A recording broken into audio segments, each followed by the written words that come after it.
In the vast expanse of the Texan landscape lies the ghost town of Jarrad, once a humble community nestled just 11 miles southwest of Garden City, Texas. Its story is one of tragedy and resilience, etched into the records of history by the relentless force of nature. In 2005, Jarrad bore witness to the fury of an F4 tornado, a cataclysmic event that forever altered its fate.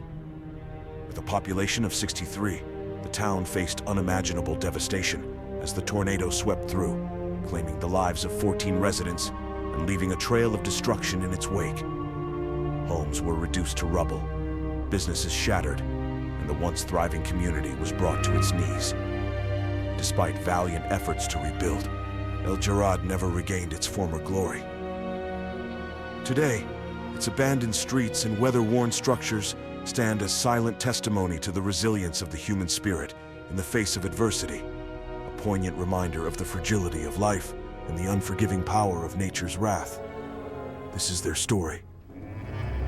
On May 15, 2005, the Storm Prediction Center issued a moderate risk forecast for severe weather in southwest Texas, igniting concerns of strong to intense tornado activity.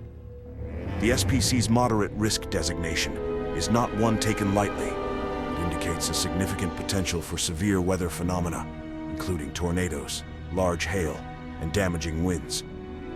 In this instance, the focus was primarily on the heightened risk of tornado formation, with conditions ripe for the development of strong and potentially destructive twisters.